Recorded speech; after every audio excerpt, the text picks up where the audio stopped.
Okay guys, itong item na susunod na bubuksan ko. Actually, I bought this also in Shopee. Nasa budget counter. So, this is our first cooking set. Kasi before, when nagkakamping kami ng family ko, ginagamit namin yung mga gamit namin sa bahay. Actually, it's very common na kayo. Pero since kailangan kasi ng space, so this is much more independent. So, tara, buksan natin. Actually, binili ko to. May mga gusto akong bilhin sa mga items o products sa Shopee, mga branded products. Pero, nakita ko kasi yung mga reviews dito sa particular na cooking set nito. Maganda yung feedback sa kanya. At saka, sabi nila, same quality din, which is, di pa naman ako nakakakita ng quality ng mga expensive ones and well-known brands. Pero, sa mga sabi mo, comments, doon ako nag-realize as a new buyer of this cooking set, kahit maganda naman.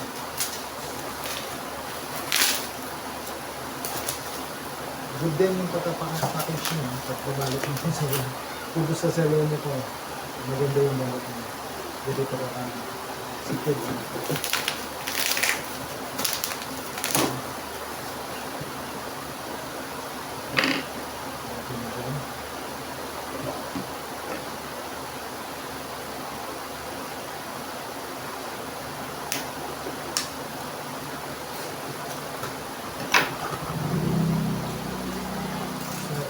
Ito po, medyo iba yung pagkakala.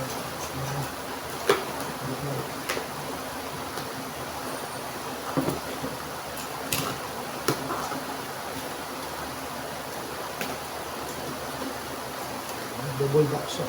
See? Naka-double box siya. So, secure na secure talagang. Hindi ka magdududa na makukuti yung item.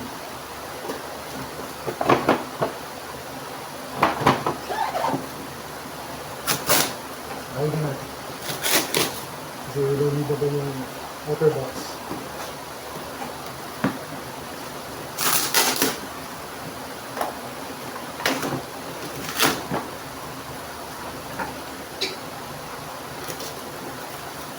So, mga excited natin buksan kasi yung sinira talaga natin yung box yun. Ito siya.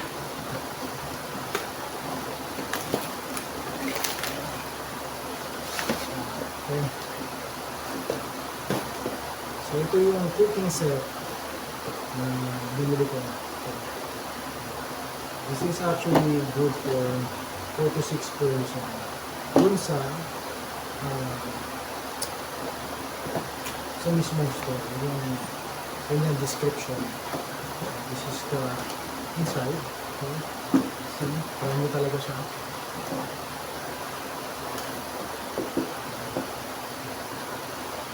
Box is open.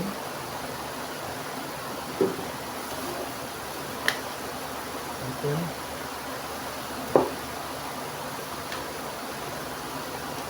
First time ko nagagamit ng ganito. Before talagang dala-dala namin mga kasirola kami. Which is okay naman. Kaya lang bulky. So, naghanap kami ng space dito. Okay, maraming gandang color yan. Dark green. May ibang color ko kasi yung lighter one. Pero I prefer this one. Another one. See? Yung maliit na sandok for the rice. May kasama pa siyang scratch sprite. Okay, some plastic utensils. 1, 2, 3, 4, 5, 6. Okay. Smaller pot. Okay, good for heating noodles. Okay. Okay. This is good for rice. Let's say good for 2 to 3 person. Or kung pagbitin, you can use this one. Mas malaki. Okay. So, as you can see, nice. Handle niya. Okay, so you won't get hurt pag mainit. Meron pa pala siyang ibang plastic cups. So plastic plates. 1, 2, 3 plastic plates. This is the bigger pot kung magsisinigang ka or kung gusto mo mas malaking rice. Pwede. And ito yung frying pan. You can use this as frying pan. Okay. See? Okay. Ganda niya. Maganda yung quality niya. Which is, hindi ko naman ma-compare sa mga branded ones kasi hindi pa ako nakagamit. Pero, sa pricing ito, with the discount, as a new user, I haven't used it, pero tingin ko maganda yung quality niya. So, that's it. Kaya kung mga budget kayo, budget campers, buy sale, wait sales pa na. That's it. Thank you for watching.